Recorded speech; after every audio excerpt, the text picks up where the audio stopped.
বোরের পরমাণু মডেলে একটা পরমাণুর থেকে যে শোষিত শক্তি এবং বিকিরিত শক্তি এবং সেখান থেকে কিভাবে বর্ণালী তৈরি হয় বা স্পেকট্রাম তৈরি হয় সেই ব্যাপারটা নিয়ে আমরা একটু কথা বলবো।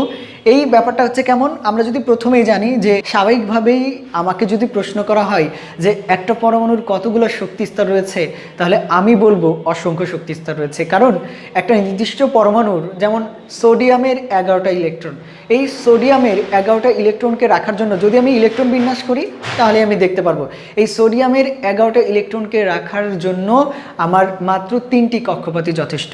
অর্থাৎ এখানে কিন্তু 4 নম্বর কক্ষপথের প্রয়োজন নাই। যেহেতু প্রয়োজন নাই সেই জন্য সোডিয়ামের আমি অনেকগুলো কক্ষপথ ব্যবহার করছি না। যেমন আমি সোডিয়ামের কক্ষপথটাকে যদি একটু এঁকে দেখাই, যেমন এটা কেন্দ্র, এটা প্রথম শক্তি স্তর, দ্বিতীয় শক্তি স্তর, তৃতীয়। সোডিয়ামের 11টা ইলেকট্রনকে রাখার জন্য ইলেকট্রন বিন্যাসের নিয়ম অনুসারে প্রথম শক্তি স্তরে 2টা, পরবর্তী শক্তি স্তরে 8টা এবং পরবর্তী শক্তি স্তরে লাস্টে বাকি আছে একটা, এই একটা আমরা এখানে বসাই দিলাম। ইলেকট্রন বিন্যাসের নিয়ম অনুসারে তো এইভাবে ইলেকট্রন বিন্যাস করতে হয়। তাহলে এই ইলেকট্রন বিন্যাসের ধারাবাহিকতায় কি আমার 4র্থ নম্বর শক্তি স্তর কি প্রয়োজন আছে? প্রয়োজন নাই। যেহেতু 4 নম্বর শক্তি স্তরের প্রয়োজন নাই, এই জন্য 4 নম্বর শক্তি স্তর আসলে সোডিয়ামের পরমাণুতে ব্যবহার করা হচ্ছে না। যদি প্রয়োজন হতো, ইলেকট্রন যদি সোডিয়ামের আরও বেশি থাকতো, অবশ্যই 4র্থ শক্তি স্তর ব্যবহার করা হতো। তার মানে আমাদের ব্যবহারটা ডিপেন্ডস অন যে কয়টা ইলেকট্রন আছে। ব্যাপারটা আর একটু সহজ করে বোঝানো যায়, যেমন আমি একটা বিল্ডিংয়ের মালিক যদি হই, সেই বিল্ডিংয়ের 4টা ফ্লোর আছে। 4টা ফ্লোরে আমার পরিবারকে রাখার জন্য একটা ফ্লোরই যথেষ্ট, অর্থাৎ একটা ফ্লোর আমরা ব্যবহার করছি। বাকি 3টা ফ্লোর আমি কি করব? অবশ্যই ভাড়া দিয়ে দিব। তার মানে এই না যে বাকি 3টা ফ্লোর আমার না, বাকি 3টা ফ্লোর আমার, বাট আমি ওই 3টা ফ্লোরকে ব্যবহার করছি না, আপাতত আমার প্রয়োজন হচ্ছে না। যেহেতু প্রয়োজন হচ্ছে না সেজন্য আমি নিচ্ছি না, যদি আমার প্রয়োজন হয় তখন কিন্তু আমি নিয়ে নিব। সেমভাবে কখনো যদি সোডিয়ামের ইলেকট্রন 20টা হয়ে যায় তখন কিন্তু 4 নম্বর শক্তি স্তরের প্রয়োজন হবে। তার মানে এটা ডিপেন্ডস অন যে একটা পরমাণুর কতগুলো ইলেকট্রন রয়েছে তার উপর নির্ভর করে এই শক্তি স্তরগুলো আসে মূলত ইলেকট্রন বিন্যাসের নিয়ম অনুসারে। আমি এই সোডিয়াম পরমাণুটাকে যদি তাপ দিই, আমি এনার্জি দিলাম, তাপ দিলাম, এখানে যদি বা আমাদের হাতে এরকম কিছু নাই, আমরা একটু মোমবাতি দিয়ে তাপ দিয়ে দিই। স্বাভাবিকভাবে বোঝানোর চেষ্টা করছি যে আমরা পরমাণুটাকে তাপ দিচ্ছি। যখন পরমাণুটাকে তাপ দিব, তাপ দেওয়া মানে কি? তাপ এক ধরনের শক্তি, আমি শক্তি দিচ্ছি, এনার্জি দিচ্ছি। যেহেতু আমি তাপ দিব, তখন এই পরমাণুটা মানে সোডিয়াম পরমাণুটা সেই তাপগুলোকে গ্রহণ করবে। যখন সোডিয়াম পরমাণু সেই তাপগুলোকে গ্রহণ করবে, তখন তার সর্বশেষ শক্তি স্তরের ইলেকট্রনগুলোও ওই তাপগুলোকে গ্রহণ করবে। যেমন বাকি ইলেকট্রনগুলো গ্রহণ করবে, তেমনি সোডিয়ামের সর্বশেষ শক্তি স্তরের ইলেকট্রনগুলোও কিন্তু যে পরিমাণে শক্তি বা এনার্জি দিব সেই পরিমাণ শক্তি বা এনার্জিও গ্রহণ করবে। যেহেতু ওই পরিমাণ শক্তি বা এনার্জিও গ্রহণ করবে, শোষণ করবে, তখন ওই ইলেকট্রনটা, লাস্ট শক্তি স্তরের ইলেকট্রনটা যেহেতু সিঙ্গেল আছে, ও কী করবে? লাফ দিয়ে অসীম কোনো শক্তি স্তরে চলে যাবে, অসীম কোনো শক্তি স্তরে চলে যাবে। অর্থাৎ ইলেকট্রন তার সর্বশেষ পরমাণুর সর্বশেষ কক্ষপথের ইলেকট্রনটা লাফ দিয়ে অসীমে চলে যাচ্ছে। কেন? কারণ যখন আমরা তাপ দিচ্ছি, তাপ শক্তি দিচ্ছি, ওই তাপ শক্তি শোষণ করে সে অসীমে চলে যাচ্ছে, অসীমের কোনো একটা জায়গায় লাফ দিয়ে চলে যাচ্ছে। এখন প্রশ্ন হচ্ছে যে স্যার এই ভেতরের এই জোড়ায় জোড়ায় যে ইলেকট্রনগুলো আছে, এই ইলেকট্রনগুলো তো তাপ গ্রহণ করছে, তাহলে এদের ক্ষেত্রে কি হবে? এরা কি অসীম কোনো শক্তি স্তরে যাবে কিনা? আপাতত যাচ্ছে না, কিন্তু যদি অনেক বেশি পরিমাণে এনার্জি প্রয়োগ করা হয়, অনেক বেশি পরিমাণে শক্তি প্রয়োগ করা হয়, তাহলে এই ইলেকট্রনগুলোও কিন্তু লাফ দিয়ে অসীমে চলে যেতে পারে। কিন্তু আমরা এই যে এনার্জি প্রয়োগ করতেছি, সেই এনার্জির ক্ষেত্রে প্রথমেই কিন্তু আমার সর্বশেষ শক্তি স্তরের ইলেকট্রনটাই যাবে, কারণ এ সিঙ্গেল অবস্থায় আছে। সিঙ্গেল মানুষদের ব্যাপারটাই হচ্ছে অন্যরকম, তারা যে কোনো জায়গায় যে কোনো সময় যেতে পারে, তাদের কোনো বাধা ধরা নাই। সিঙ্গেল মানুষগুলো হচ্ছে এরকম যে তাদের কাছে টাকা পয়সা থাকলেই তারা বিভিন্ন জায়গায় ঘুরে আসতে পারে, তাদের কোনো পিছুটান নাই, কিছু নাই। তো এরকমভাবেই হচ্ছে আমার এই লাস্ট শক্তি স্তরের ইলেকট্রনটা হচ্ছে সিঙ্গেল অবস্থায় আছে, এর কোনো জোড়া নাই। যেহেতু কী করবে, যে এই যে পরিমাণ শক্তি, যে পরিমাণে এনার্জি পাবে, ওই পরিমাণে এনার্জি নিয়ে সে অসীম কোনো শক্তি স্তরে চলে যাবে। ইলেকট্রন বিন্যাসের নিয়ম অনুসারে এটাই লাস্ট শক্তি স্তর, কিন্তু এর পরেও আরও অসংখ্য শক্তি স্তর রয়েছে, আরও অসংখ্য শক্তি স্তর রয়েছে, এরকম করে আরও অসংখ্য শক্তি স্তর রয়েছে। যেহেতু যে লাস্ট শক্তি স্তরে ইলেকট্রনগুলো যখন অসীমে চলে যাবে, তার মানে এই ইলেকট্রনটা হচ্ছে অসীমে আছে। কিসে আছে? অসীমে আছে। এখন প্রশ্ন হচ্ছে যে এই ব্যাপারটা আরেকটু যদি বলা যায়, যেমন আমরা পপকর্ন তো দেখছি, পপকর্ন ফোটানো দেখছি, যে ওটা হয় কি যখন আমরা কড়াইতে পপকর্নগুলো রাখি, কর্নগুলো রাখি, তখন দেখা যাচ্ছে যখন আমি তাপ দিই, এনার্জি দিই, কর্নগুলো একটু ছোট ছোট করে এরকম করে হালকা করে কম্পিত হতে থাকে, কম্পিত হতে থাকবে, একসময় ধুম করে ফুটতে থাকে, এরকম করে ফুটতে থাকে। যখন আমি তাপ দেওয়া বন্ধ করে দিই, এরকম লাফ দেওয়ার পর আবার ঠিক কড়াইতে এসে পড়বে। অর্থাৎ ও যখন ও শক্তি নিয়ে কিন্তু উপরে গেছে, যখন দেখছি ওর কোনো শক্তি নাই, করে আবার লাফ দিয়ে চলে আসছে। ঠিক সেমভাবে যখন এই ইলেকট্রনটা শক্তি নিয়ে অসীমে গেছে, যে আমরা শক্তি দিচ্ছিলাম, এই শক্তি নিয়ে অসীমে গেছে, এখন আমি যদি শক্তি দেওয়া বন্ধ করে দিই, এখান থেকে তাপ দেওয়া বন্ধ করে দিই, তাহলে এই ইলেকট্রনটা কি এখানে থাকবে? থাকবে না। এই ইলেকট্রনটা কিন্তু যেখান থেকে লাফ দিয়ে গেছিল ঠিক সেইখানেই চলে আসবে। যেমনভাবে পপকর্নটা লাফ দিয়ে উপরে চলে যায়, দেখে যে তার কোনো শক্তি না, আবার লাফ দিয়ে নিচে পড়ে যায়। ও যখন শক্তি পাবে তখন এই শক্তিকে কি করবে? শোষণ করবে, অর্থাৎ শোষিত শক্তি। শোষিত শক্তি, ওই শোষিত শক্তিকে গ্রহণ করে সে অসীমে চলে যাবে। আবার যখন দেখবে যে ওর শক্তি নাই, মানে শক্তি আমরা দেওয়া বন্ধ করে দিচ্ছি, এখান থেকে শক্তি নাই, ও সুন্দর করে ওইখান থেকে আবার জায়গা মতো ওদের যে জায়গা থেকে, যে কক্ষপথ থেকে লাফ দিছিল ঠিক সেই কক্ষপথে এসে পড়বে।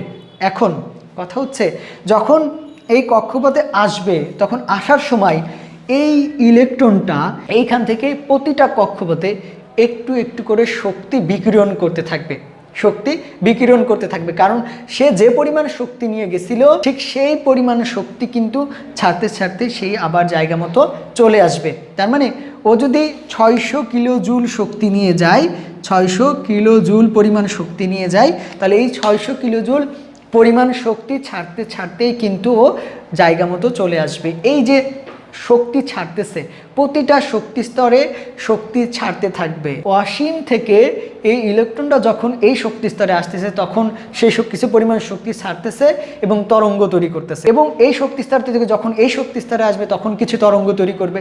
তখন প্রতিটা শক্তি স্তরেই ও তরঙ্গ তৈরি করতেছে। এই যে তরঙ্গগুলো, এই তরঙ্গগুলোকে যদি আমি স্পেকট্রোমিটার যন্ত্রের সাহায্যে, স্পেকট্রোমিটার, কোন মিটার? স্পেকট্রোমিটার, স্পেকট্রোমিটার, এই স্পেকট্রোমিটার যন্ত্রের সাহায্যে যদি আমি এইগুলাকে দেখি, স্পেকট্রোমিটার যন্ত্রের সাহায্যে যদি এই তরঙ্গগুলোকে দেখি, তাহলে আমি দেখতে পারবো হচ্ছে স্পেকট্রাম বা বর্ণালী, স্পেকট্রাম বা যেটাকে আমরা বলতেছি বর্ণালী দেখতে পারবো, বর্ণালী দেখতে পারবো। এই যে বর্ণালী, এই বর্ণালী নিয়ে পরবর্তীতে আমাদের হাইড্রোজেনের পারমাণবিক বর্ণালী নিয়ে আলাদাভাবে আলোচনা রয়েছে, তখন তো আমরা আলোচনা করবই। তখন মূলত বোর তার পরমাণু মডেলে এইভাবে বর্ণালী এবং শোষিত শক্তি, বিকিরিত শক্তির কথা বলেছেন। শক্তি শোষণ করে যখন সে অসীমে যায়, তখন কি বর্ণালী দেখতে পারবো কিনা? না। মনে রাখতে হবে, যখন সে শক্তি শোষণ করতেছে তখন কোনো বর্ণালী দেখা যায় না, কিন্তু যখন ও শক্তি বিকিরণ করবে, ছাড়তে ছাড়তে জায়গা মতো চলে আসবে, তখন তরঙ্গ সৃষ্টি হবে। এবং কারণ শোষিত শক্তির সময় তরঙ্গ সৃষ্টি হয় না বা তখন বর্ণালী দেখা যায় না, কিন্তু শক্তি ছাড়ার সময় তরঙ্গ সৃষ্টি হয়, এবং ওই তরঙ্গগুলাকে আমি স্পেকট্রোমিটার যন্ত্রের সাহায্যে দেখলে স্পেকট্রাম বা বর্ণালী দেখতে পারবো। এই ছিল শোষিত এবং বিকিরিত শক্তির কথা। এবং এই শোষিত এবং বিকিরিত শক্তির থেকে যে সমীকরণটা আসে, সেই সমীকরণটা অর্থাৎ শোষিত এবং বিকিরিত শক্তির পরিমাণ E = hc/λ, hc/λ, যেখানে h হচ্ছে প্লাঙ্কের ধ্রুবক, c আলোর বেগ, 3 × 10⁻, আলোর বেগের ভ্যালু হচ্ছে, এটা হচ্ছে আলোর বেগ এটা, এবং এটা হচ্ছে ল্যামডা, যেটাকে আমরা বলতেছি তরঙ্গ দৈর্ঘ্য। এইচটা হচ্ছে প্লাঙ্কের ধ্রুবক, যার ভ্যালু হচ্ছে 6.626 × 10⁻³ কেজিতে মিটার। আমি যদি গ্রামে করতে চাই 31 হবে, 10⁻, বাকি সব সেম থাকবে 10⁻31, এবং সেটাকে যদি আমি সিজিএস এর ই আর জি এককে করি তাহলে বাকি সব সেম থাকবে 10⁻27 হবে এই প্লাঙ্কের ধ্রুবকের ভ্যালুর ক্ষেত্রে। আলোর বেগের যে ভ্যালুটা, এটা কিন্তু আমরা একটু মনে রাখবো, আলোর বেগের ভ্যালুটা কিন্তু আমরা জানি, এবং সেই আলোর বেগের ভ্যালুটা হচ্ছে আলোর বেগের ভ্যালু, সেটা হচ্ছে 3 × 10⁸ মিটার/সেকেন্ড, 3 × 10⁸ মিটার/সেকেন্ড। এটা তো মিটার/সেকেন্ডে আছে, এটাকে যদি আমরা সেন্টিমিটারে করতে চাই তাহলে সেক্ষেত্রে কি হবে? 3 × 10⁻10 সেন্টিমিটার/সেকেন্ড। এই সমীকরণটা আমাদের জন্য গুরুত্বপূর্ণ, এবং এইখান থেকে কিন্তু আরও কয়েকটা সমীকরণ আসছে। যেমন আমরা যদি দেখি যে পরবর্তীতে এইখান থেকে যেটা আসছে সেটা হচ্ছে ∆E, অর্থাৎ শোষিত শক্তি এবং বিকিরিত শক্তি ∆E = হচ্ছে এইচ নিউ, এইচ নিউ, এটাকে অনেকেই ভি মনে করে, কিন্তু আসলে এটা ভি না, এটা হচ্ছে এইচ নিউ। ভি এর মতো দেখতে একটু বাঁকা করে হবে, অর্থাৎ এরকম করে দিয়ে একটু বাঁকা করে, একটু সামনের দিকে লাইন একটু বাঁকা করে হবে। এবং আমরা এই নিউ ইকুয়াল টু আবার যেটা জানি নিউ, এখানে নিউ কি, হোয়াট ইজ নিউ? নিউ হচ্ছে তরঙ্গ, নিউ হচ্ছে তরঙ্গ। কখনো আমাদের এরকম যদি হয়, এই নিউকে আমরা এইভাবে প্রকাশ করে থাকি হচ্ছে নিউ বার। যখন নিউর উপরে এরকম বার থাকবে তখন নিউকে আমরা তরঙ্গ বলি, নিউ বারকে আমরা বলি তরঙ্গ সংখ্যা, মানে নিউ বারকে আমরা তরঙ্গ সংখ্যা দিয়ে প্রকাশ করে থাকি, তরঙ্গ সংখ্যা, তরঙ্গ সংখ্যা। নিউ বার হচ্ছে তরঙ্গ সংখ্যা। তার মানে এই শোষিত শক্তির এই সূত্রটাকে কনভার্ট করে আমরা এই সূত্রটা লিখতে পারি। এই সূত্রটা আমরা একটু মনে রাখি। নিউ এর একটা আলাদা সূত্র আছে, সেটা হচ্ছে আমরা যদি পাশে লিখি নিউ ইকুয়াল টু হচ্ছে C by lambda, nu equal to হচ্ছে সি বাই ল্যামডা। যদি nu equal to C by lambda হয় তাহলে আমরা এই সূত্রটাকে যদি এইভাবে লিখতে চাই, আমি জানি হচ্ছে ডেল ই ইকুয়াল টু হচ্ছে এইচ নিউ, তাহলে ডেল ই এর পরিবর্তে এইচ আর নিউ এর পরিবর্তে আমি লিখতে পারি সি বাই ল্যামডা। তার মানে ডেল ইর পরিবর্তে আমি লিখতে পারি এইচ সি বাই ল্যামডা, এবং সেটা হচ্ছে যেটা, সেটা হচ্ছে এইচ সি বাই ল্যামডা, এবং যেটা অলরেডি আমাদের শোষিত এবং বিকিরিত শক্তির পরিমাপের জন্য ব্যবহার করা হচ্ছে। তার মানে আমরা এইটা কিন্তু অবশ্যই মনে রাখবো, যেখানে সি কি, ল্যামডা কি, নিউ কি, এবং নিউকে এই যে তরঙ্গ বলতেছি, নিউকে কিন্তু ফ্রিকোয়েন্সির মাধ্যমেও আমরা প্রকাশ করে থাকি। যদি আমার পরীক্ষার প্রশ্নে কখনো বলে যে ফ্রিকোয়েন্সি বের করতে, তরঙ্গ বের করতে, কম্পন বের করতে, তাহলে এই সেম তিনটা জিনিসই একই রকম, আলাদা আলাদা কোনো কিছু নাই, তিনটা সেম জিনিস। আমরা কোনো কনফিউশন যেন আমাদের না হয়, তিনটা সেম জিনিস বলতে তিনটা একই জিনিসই আমাকে বের করতে বলছে, যাহাই তরঙ্গ, তাহাই ফ্রিকোয়েন্সি, তাহাই কম্পন। এই জিনিসটা আমরা মনে রাখবো, এবং সমীকরণটা হচ্ছে এরকম যে আমরা মনে রাখবো যে ডেল ই ইকুয়াল টু হচ্ছে এইচ নিউ, যেখানে তরঙ্গ সংখ্যা, তরঙ্গ আমাদের nu equal to C by lambda, আবার ডেল ই ইকুয়াল টু হচ্ছে এইচ নিউ, সেখান থেকে আমরা এইচ সি বাই ল্যামডা এভাবে পাই, যেটা হচ্ছে আমাদের আলটিমেট শোষিত এবং বিকিরিত শক্তি পরিমাপের সূত্র। একটু কষ্ট করে আমাদের মনে রাখতে হবে, একটু কষ্ট করে মনে রাখতে হবে, তাহলেই আমরা এই শোষিত এবং বিকিরিত শক্তির যে ম্যাথমেটিক্যাল পার্টগুলো আছে এগুলো নিয়ে আমরা আলোচনা করব। এই ধারাবাহিকতা কিন্তু আমরা খুবই সহজেই বুঝতে পারবো ইনশাআল্লাহ। এই টাইপের ম্যাথমেটিক্যাল পার্টগুলো নিয়ে আমরা পরবর্তীতে অবশ্যই আলোচনা করব। বোরের পরমাণু মডেলের অবশ্যই সীমাবদ্ধতা রয়েছে, এই সীমাবদ্ধতাগুলো আমরা একটু কষ্ট করে দেখব, তাহলে দেখব যে আমরা বুঝতে পারছি। যদি অসুবিধা হয় অবশ্যই আমরা কমেন্টে লিখব, অবশ্যই আমরা সর্বোচ্চ চেষ্টা করব সেটাকে রিপ্লাই দেওয়ার বা সেই টপিক ভিত্তিক ভিডিও আবার আপলোড করার ইনশাআল্লাহ। দেখা হবে পরবর্তী ক্লাসগুলোতে। সবাইকে ধন্যবাদ। আসসালামু আলাইকুম।